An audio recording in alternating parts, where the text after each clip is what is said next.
quiero hablar de un título que me gustaría que lo tengan en la mente, que es la necesidad de buscar que el Señor ilumine nuestros pensamientos, justamente lo que acabo de orar. La necesidad de buscar que el Señor ilumine nuestros pensamientos. Este es el título y esta es la idea para esta mañana. Como introducción quiero hablarles sobre la historia. Es interesante conocer la historia en general, porque de ella se aprende lo que hay que hacer y lo que no se debe hacer. Particularmente, personalmente, soy amante de la historia, leo mucho, lo he hecho desde niño, y creo que una de las materias que más fáciles me resultaban a mí eran dos, historia y geografía, porque me gustó siempre conocer lo que pasa en el mundo, lo que pasó, lo que está pasando y lo que puede llegar a pasar. Y detectar también y ver los lugares. Pero en la historia hay algo muy rico porque los hechos no suceden por espontaneidad. Lo que a veces parece algo espontáneo en realidad es el final de algo que se viene gestando antes. Por eso la historia es muy importante. Animo a leer la historia en general y la historia de la iglesia también, para ver cómo fue el desarrollo y poder sacar cosas que nos ayuden a no cometer errores, a no hacer lo que estuvo mal y hacer lo que estuvo bien. Los escritos del Nuevo Testamento muestran, que lo estamos estudiando en el libro de Hechos de los Apóstoles que se está dando los martes, en el estudio en todas las casas, habla de esto, se viene hablando de esto. Muestran estos escritos, no solamente Hechos, sino los otros, las cartas de Pablo y Pedro, muestran una iglesia que se ha expandido por los alrededores del mar Mediterráneo. Si alguien no sabe dónde queda el mar Mediterráneo, es muy lindo, muy bueno y provechoso agarrar un mapa, un planiferio, algo, y mirar y ver dónde está el mar Mediterráneo, afectando, dice, se ha expandido por los alrededores del mar Mediterráneo la iglesia, afectando a pueblos y ciudades de Asia, Europa y África. Justamente el mar Mediterráneo está allí en medio de estos tres continentes. Cumpliendo con la misión encargada por Jesús, ha ganado, según estos relatos, una cantidad impresionante de convertidos. Esto fue antes del año 100, lo estamos viendo en el estudio de los martes, como Pablo y los discípulos viajan y van ganando gente, la gente se va convirtiendo a Jesús, al cristianismo, está teniendo una experiencia con Jesús que va cambiando su vida y se expande y no hay manera de frenarlo. Pero pasan algunos años y se llega al siglo cuarto, es decir, el año 300, el 300 al 400, donde se ve que el cristianismo ha crecido en una forma tremenda. Y el emperador romano Constantino se da cuenta de esto, del gran crecimiento, y emite el famoso edicto de Milán en el año 313, dando al cristianismo libertades y beneficios muy contundentes. El sociólogo Rodney Stark sugirió que el edicto de Milán no fue la causa del triunfo del cristianismo, sino una respuesta astuta de Constantino frente al crecimiento exponencial del número de cristianos en el Imperio Romano. Hay un relato de que Constantino dice que tuvo una visión, le apareció una cruz, como una supuesta conversión a Jesús. Se pone en tela de juicio eso. Lo que se cree es que era un imperio donde había distintas religiones, adoraciones a distintos ídolos, y por un lado hacía falta una religión que unificara todo, y como el cristianismo venía avanzando, mucha gente se había convertido a Cristo, este hombre Constantino decide darle ese lugar importantísimo al cristianismo, le sirvió para unificar a todo el imperio romano.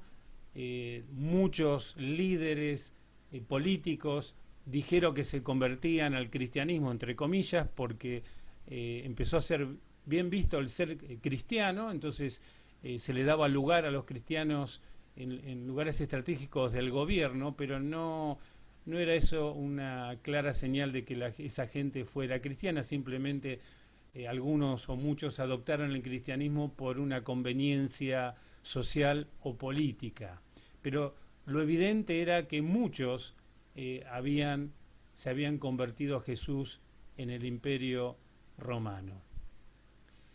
Después de esto, del año 303 en adelante, van pasando varios siglos, donde se desarrolla una fuerte estructura religiosa que empieza a apartarse del Evangelio con la adoración a María, se empieza a adorar a María, se empiezan a adorar a ciertos personajes llamados santos, se forma una jerarquía eclesiástica dominante en ese momento, o los obispos, pastores que se transforman en obispos empiezan a tomar un lugar muy importante, de allí surge luego la aparición del Papa como el obispo principal de la religión oficial, empiezan imposiciones autoritarias, se mezcla con la política, la iglesia oficial o visible se mezcla, se transforma hasta en una especie de poder político y hasta militar en ese momento.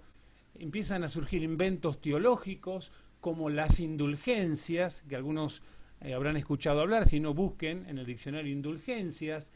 La iglesia en ese momento empezó a ofrecer indulgencias. El concepto teológico era de que si algún ser querido murió y no se tiene claridad si por su vida, quizá una vida desordenada, y pudiera estar en el purgatorio, que era otro invento teológico, una especie de entre cielo y el infierno, un lugar donde purgaban las penas algunos, ese es otro pensamiento teológico inventado.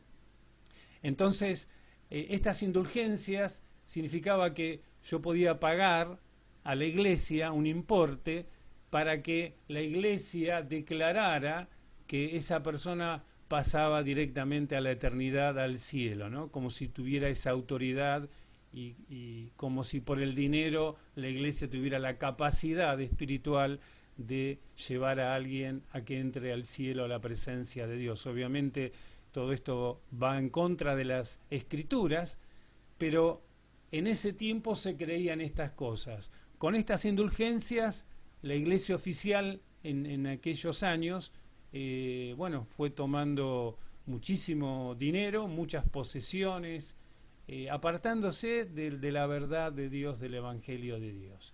Ahora es interesante porque estamos hablando ya después del año 300. A partir del año 500 hasta el año 1500 se lo llama la época medieval, o medioevo, o la Edad Media, una época de oscurantismo en todo el mundo, especialmente en Europa, donde allí estaban el mayor desarrollo cultural, político, etcétera, etcétera. Pasan más de 1000 años de oscuridad hasta que un monje, Lutero, en el año 1517, fíjense, pasaron 1200 años, desde Constantino hasta Lutero pasaron 1200 años, no un año, no 10 años, no 30 años, no 50 años, no 100 años, no 500 años, sino más de 1200 años. Hasta que este hombre, Lutero, que empieza a leer la Biblia con una búsqueda espiritual, empieza a replantearse algo adentro, evidentemente el Espíritu Santo trabajó en él, lo lleva a... Él estaba en medio de esa organización religiosa tan fuerte que era la iglesia visible en ese momento. Este hombre algo lo inquietó y empieza a leer la Biblia y empieza a estudiar la Biblia con profundidad, más allá de los paradigmas o las enseñanzas que le dieron en ese momento. Así que en el año 1517, casi 1200 años después de este tema de Constantino, él clava en un templo de Alemania, en Wittenberg, un escrito con 95 tesis trayendo luz sobre el Evangelio y las prácticas equivocadas de la iglesia de ese momento. Allí empieza lo que llamamos el protestantismo. Ese nombre viene porque hubo unos príncipes alemanes que protestaron y de allí se le aplicó esa palabra y de origen a los protestantes, que de ahí es donde venimos de alguna manera nosotros los cristianos evangélicos. Uno de los pensamientos más claros que recibe este hombre Lutero, uno de los tantos, porque recibe mucha luz en cuanto a la palabra del Señor, es que no se gana la salvación por mérito, sino es por fe. La salvación es por fe, somos justificados por fe, basado en Romanos. Él profundiza en Romanos, en el Evangelio y en las cartas apostólicas, así que vuelve él a traer una nueva luz y a través de él después vienen sucesores de él, otros que empiezan a enseñar lo que él enseña, y esto se empieza a propagar por toda Europa, llegando hasta nuestro continente americano, con estos conceptos de volver a la esencia del Evangelio. Ahora es interesante que la Iglesia del Señor pasó 1200 años en una oscuridad, llenándose y contaminándose de conceptos políticos, sociales, realmente mundanos, de este mundo, de este sistema que se opone a Dios, controlado por Satanás. Cuando decimos mundo nos referimos a esto. El apóstol Pablo escribe en 2 Corintios, quiero que se queden pensando en esto, porque ustedes y yo diremos hoy, decimos, como a veces nos pasa cuando hablamos del pueblo de Israel en el Antiguo Testamento, siempre decimos, pero qué duros que eran los del Antiguo Testamento, los judíos, ¿por qué no reconocieron, por qué no obedecieron a Dios? ¿No? Y a veces repetimos lo mismo que los judíos. Y esto es aplicable a cada uno, puede decir, pero ¿cómo puede ser que la iglesia estuvo 1200 años con tanta tiniebla, con tanta confusión, con tantas doctrinas equivocadas?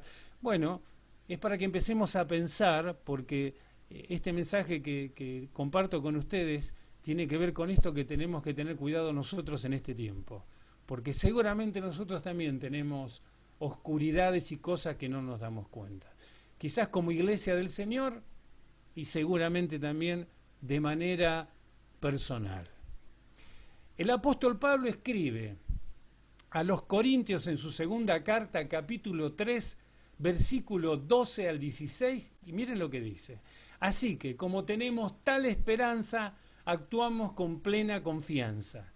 No hacemos como Moisés, quien se ponía un velo sobre el rostro para que los israelitas no vieran el fin del resplandor que se iba extinguiendo. Sin embargo, miren lo que dice en esta versión internacional de la Biblia, la mente de ellos se embotó, se atontó, de modo que hasta el día de hoy tienen puesto, estamos hablando a principios de la era, ¿no? En el siglo I está hablando Pablo, de modo que hasta el día de hoy tienen puesto el mismo velo al leer el Antiguo Pacto, el Antiguo Testamento. El velo no les ha sido quitado porque solo se quita en Cristo. No es por un esfuerzo humano, no es por capacidad intelectual, sino que es Cristo el que nos saca ese velo que no nos permite entender las verdades de Dios. Hasta el día de hoy, dice Pablo, siempre que leen a Moisés, un velo les cubre el corazón. Pero cada vez que alguien se vuelve al Señor, hermano querido, hermana querida, el velo es quitado. Ahora, esto lo dijo Pablo en el siglo I, pero muchos judíos hasta el día de hoy, después de más de 2000 años, siguen sin ver y sin darse cuenta que el Mesías ya llegó.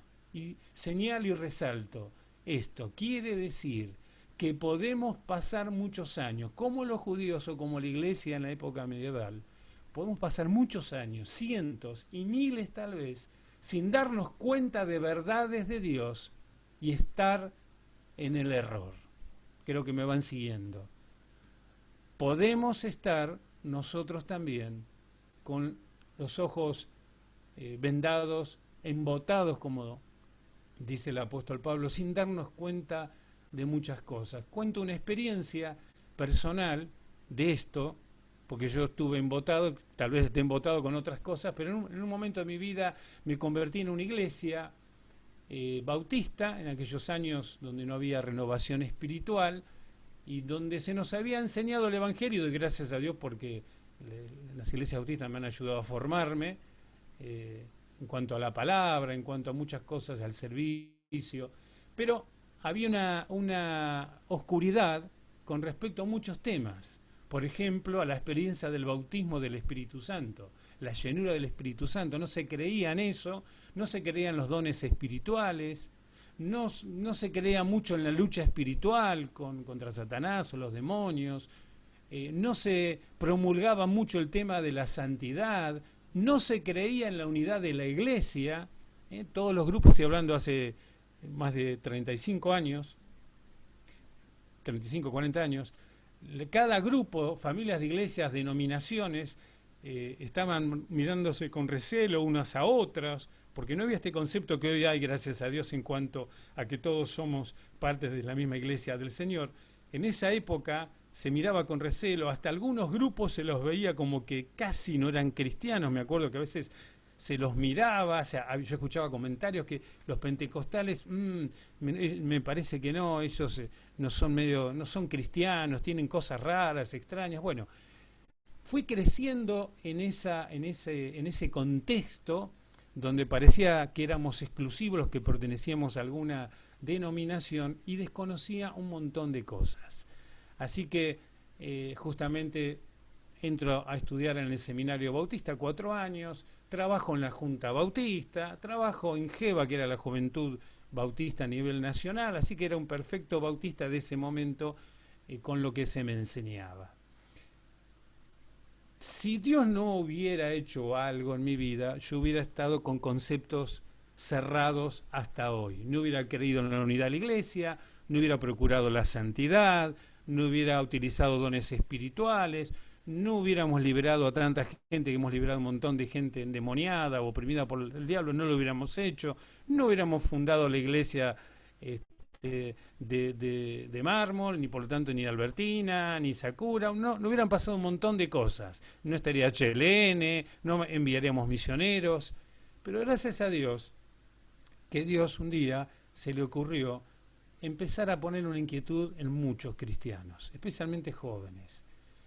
Y cuando Dios nos bautiza con el Espíritu Santo, algo que no creíamos y nos decían que no era verdad, y lo experimentamos, ahí viene una luz que nos ayudó a descubrir todo un mundo nuevo espiritual. Empezamos a ver la Biblia, yo he leído la Biblia varias veces en forma completa y la he estudiado mucho, pero empecé a ver pasajes que los tenía muy trillados, muy conocidos, a verlos de una manera nueva.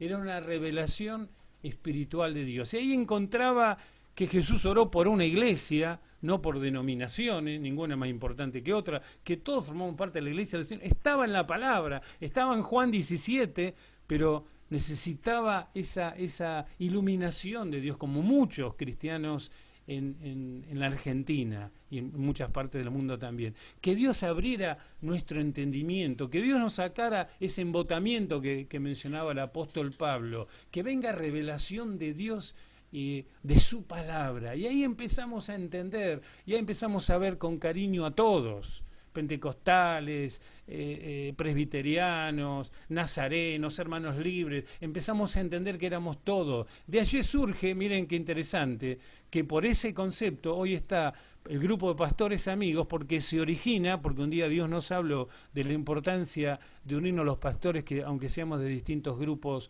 o familias de iglesia. Todo esto no hubiera ocurrido si Dios en un momento no nos hubiera iluminado. Yo doy gracias a Dios porque en ese momento particularmente y personalmente me iluminó. Fuimos muchos, pero hablo de mi experiencia, yo hablo de algo que he vivido. Dios me abrió la visión y empecé a entender un montón de cosas que no entendía.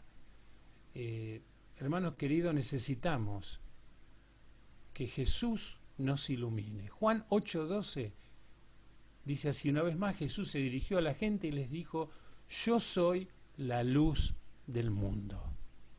El que me sigue no andará en tinieblas, sino que tendrá la luz de la vida. Siempre ponemos el ejemplo que cuando estamos en un lugar, aunque sea nuestra propia casa y se corta la luz de noche, aunque sabemos que están las cosas por allí, sabemos que hay una mesita, sabemos que hay un florero, pero si se corta la luz y no vemos nada, aunque sepamos que algo anda por ahí, casi seguro que nos vamos a llevar por delante algo porque estamos en tinieblas. Así es la vida de la iglesia del Señor y de los cristianos cuando necesitamos que Dios ilumine nuestra vida. Y el que ilumina nuestra vida es el Señor. Él dijo, yo soy la luz del mundo.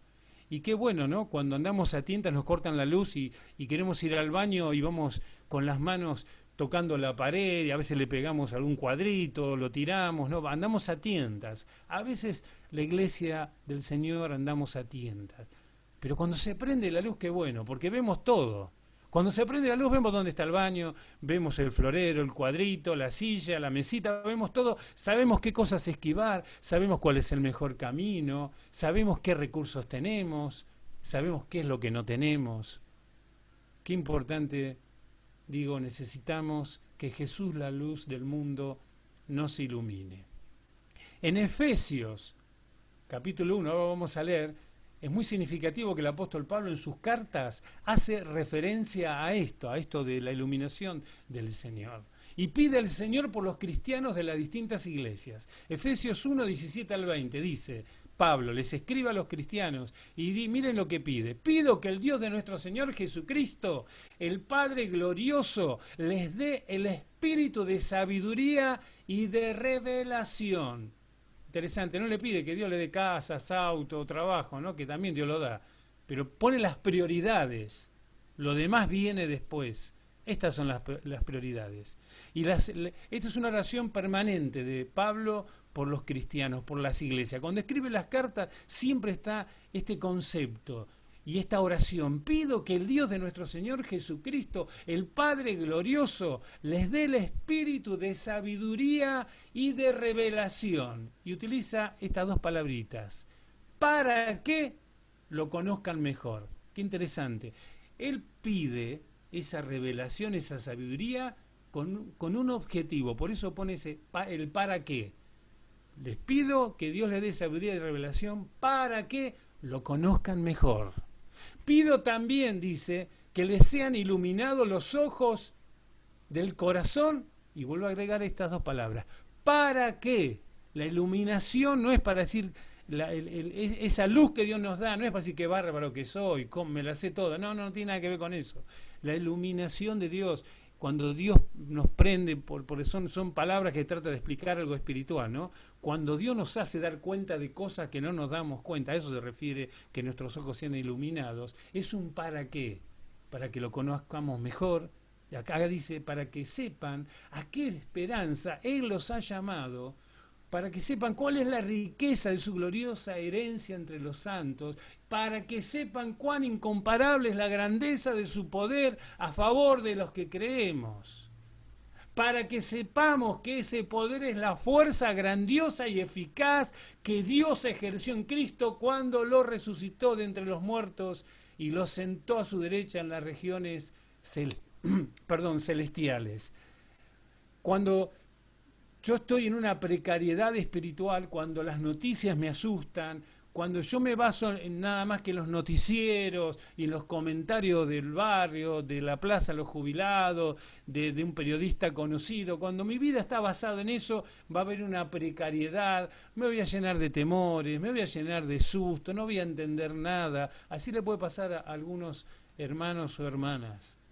Por eso animamos a esto que Pablo pide por la hermandad. Es importante conocer qué es lo que Dios dice, qué dice su palabra, qué recursos tenemos, qué va a hacer Dios con nosotros, qué nos espera a los cristianos en este mundo tan conflictivo y a punto de estallar. Qué bueno es saber para qué estamos, cuál es el sentido de la vida, pero para esto necesitamos que Dios nos dé esa iluminación, que la luz Jesús nos haga entender las verdades espirituales. Si no, yo me voy a basar, perdóname, pero lo quiero reiterar, porque sigo escuchándolo, esto y viéndolo en algunos hermanos, me baso en las emociones.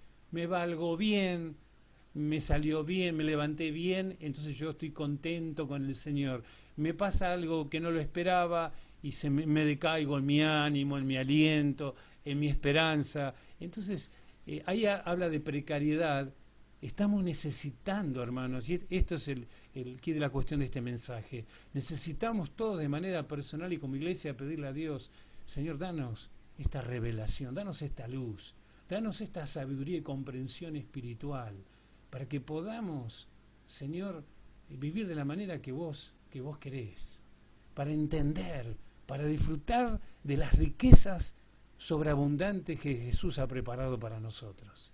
También le escribe a los filipenses ahora, Filipos, en Macedonia, capítulo 1, verso 9 al 11, dice, esto es lo que pido en oración, siempre esa actitud, la misma intención de Pablo, que el amor de ustedes abunde cada vez más ¿en qué?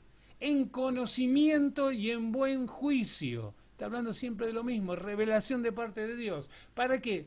Para que, otra vez se utiliza estas dos palabras, para que disciernan lo que es mejor y sean puros e irreprochables para el día de Cristo, llenos de fruto de justicia que se produce por medio de Jesucristo para gloria y alabanza de Dios, para que disciernan lo que es mejor. Hay muchas cosas que se pueden vivir, hasta hacer como iglesia, hasta podemos inventar ministerios, pero no tienen nada que ver con lo que Dios quiere. Y tal vez no es lo mejor. Nosotros estamos llamados para discernir qué es lo mejor, lo que tenemos que hacer de manera personal, lo que tenemos que hacer como familias, cada uno, y lo que tenemos que hacer como familia, como iglesia.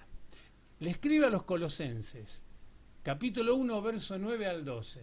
Miren las cartas de Pablo. Por eso, dice, desde el día en que lo supimos, no hemos dejado de orar por ustedes, siempre orando, y miren lo que pide Pablo. Pedimos que Dios les haga conocer plenamente su voluntad con toda sabiduría y comprensión espiritual. Otra vez, está diciendo que el Señor los ilumine, que el Señor les revele, por eso les haga conocer plenamente su voluntad con toda sabiduría y comprensión espiritual, y vuelve a agregar, para que vivan de manera digna del Señor, agradándole en todo. Esto implica dar fruto en toda buena obra, crecer en el conocimiento de Dios y ser fortalecidos en todo sentido con su glorioso poder. Así perseverarán con paciencia en toda situación, dando gracias con alegría al Padre. Pedir a Dios, Él le pide que se les revele y le muestre la sabiduría y la comprensión espiritual para que vivan de manera digna del Señor. Podemos seguir a Dios, podemos cantar mucho, podemos hacer cosas para Dios de alguna manera, tener servicios, entre comillas, ministerios, pero quizás no estamos viviendo la manera digna del Señor.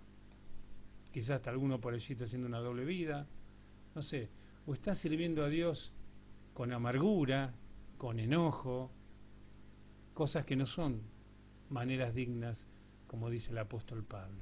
Por eso necesitamos que Dios nos ilumine, que Dios nos muestre, nos revele lo que Él quiere y qué quiere de nosotros. Si no tenemos esa revelación espiritual que se da por la obra del Espíritu Santo al leer la palabra, mi vida se va a basar en mis emociones, si me dicen algo bueno o no, si me dan lugar o no me dan lugar. Van a ser un montón de cosas que son carnales, que Pablo las menciona como carnalidades, como cosas que son para bebés. Pablo muchas veces exhorta a la iglesia por la falta de profundidad espiritual, de crecimiento. Y hermanos, esto es aplicable hoy a nosotros. Necesitamos que Dios nos revele. Es el mes de la Biblia, septiembre, debería ser el año de la Biblia y los años de la Biblia. Creo que tenemos que volver a la palabra del Señor y a pedirle a Dios que su Espíritu Santo nos dé revelación de su palabra. Que entendamos para qué estamos y para que entendamos qué tipo de personas tenemos que ser. Para que ya no hablemos como hablábamos antes.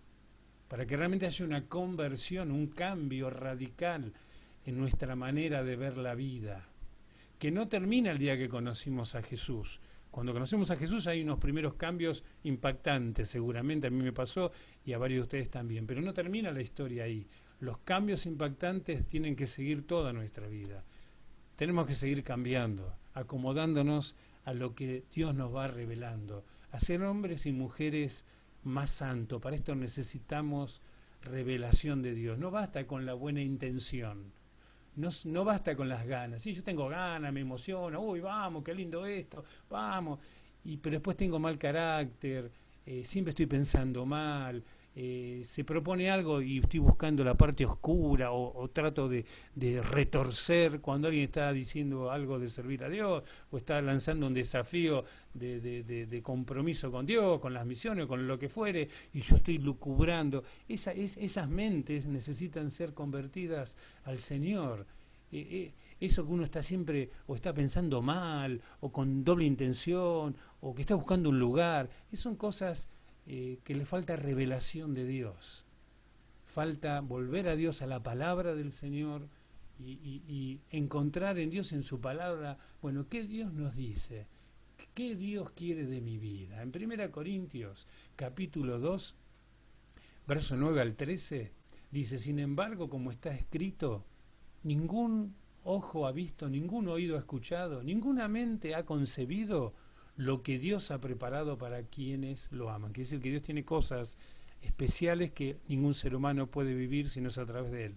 Dice verso 10, ahora bien, estas cosas son las que Dios ha preparado para los que lo aman.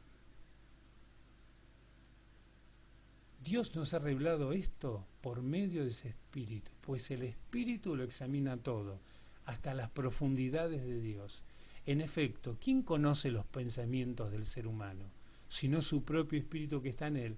Asimismo, hermanos queridos, nadie conoce los pensamientos de Dios, sino el Espíritu de Dios. Y nosotros, los cristianos, no hemos recibido el Espíritu de este mundo, sino el Espíritu Santo, que procede de Dios, para que entendamos lo que por su gracia Él nos ha concedido. Esto es precisamente de lo que hablamos, no con las palabras, dice Pablo, que enseña la sabiduría humana, sino con las que enseña el Espíritu, de modo que expresamos verdades espirituales en términos espirituales. Conclusión: tenemos que revisar nuestra vida. Si la Iglesia de Dios estuvo 1200 años confundida, contaminada, creyendo cosas, teologías que no eran verdad, ¿cómo no puede pasar con nosotros hoy también? Si he contado mi experiencia, que fue la experiencia de muchos cristianos de la Iglesia en la década del 80, cuando Dios nos trajo esa revelación de que había cosas que no estábamos interpretando correctamente. ¿No será que Dios también tiene algo que decirnos hoy? Tenemos que revisar nuestra vida, nuestras intenciones, nuestros conceptos, nuestra mirada acerca de lo que Dios quiere en este tiempo con cada uno de nosotros y con la Iglesia. Hacerlo con una actitud abierta, buscando al Señor con amplitud de mente y de corazón. Volver a la oración por querer estar con Él y a la lectura y reflexión de su palabra. El cristianismo no se hace por emociones y por alguna canción toda la noche sin parar y grito y me alegro un rato.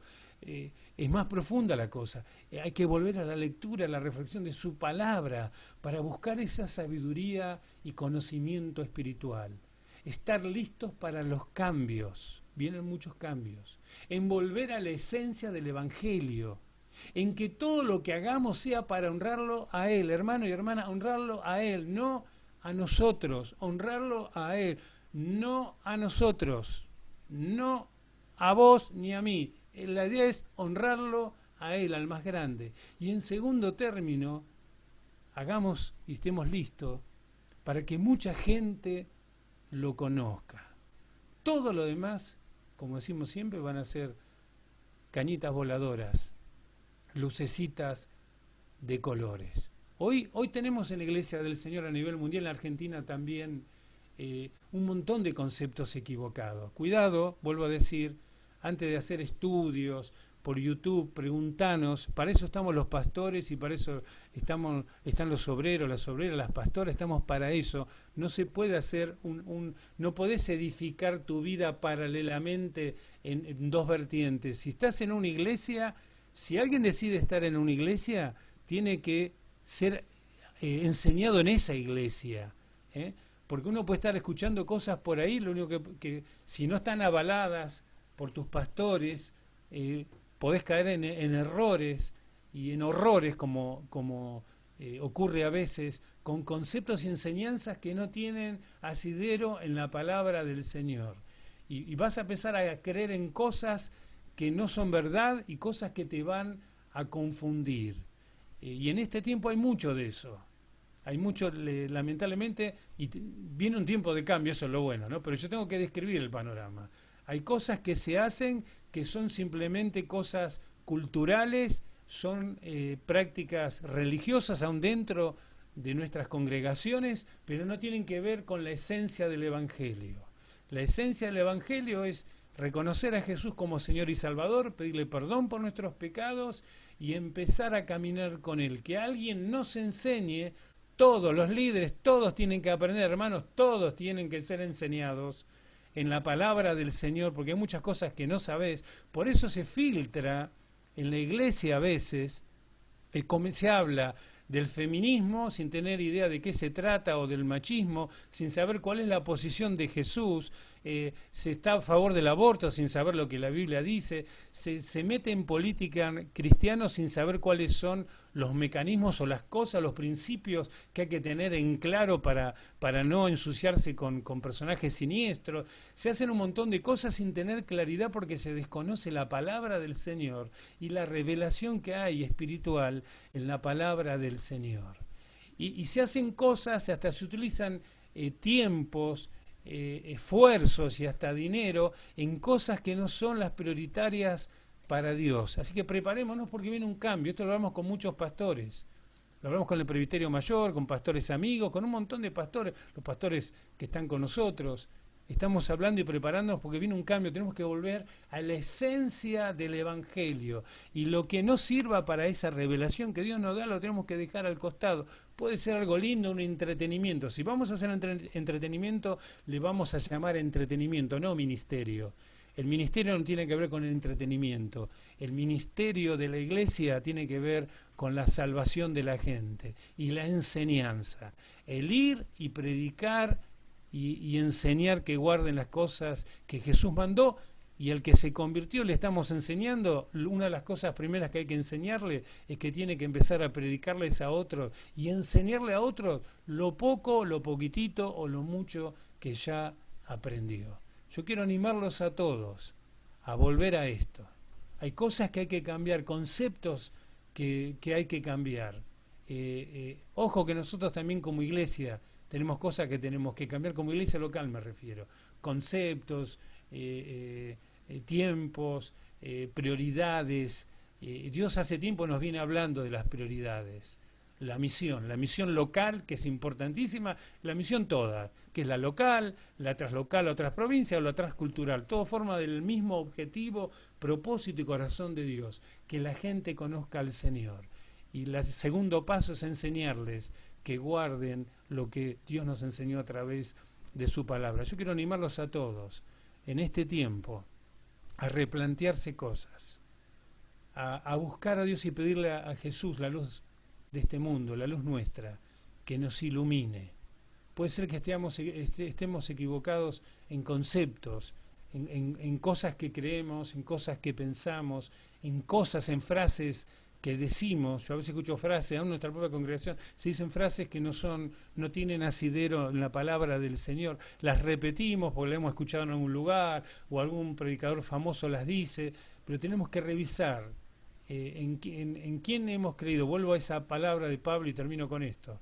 Cuando Pablo le dice a Timoteo, yo sé en quién he creído y sé que Él es poderoso para guardarme.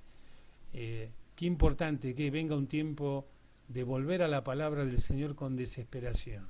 ¿Querés tener ánimo? ¿Querés tener una fe grande? ¿Querés tener una esperanza viva?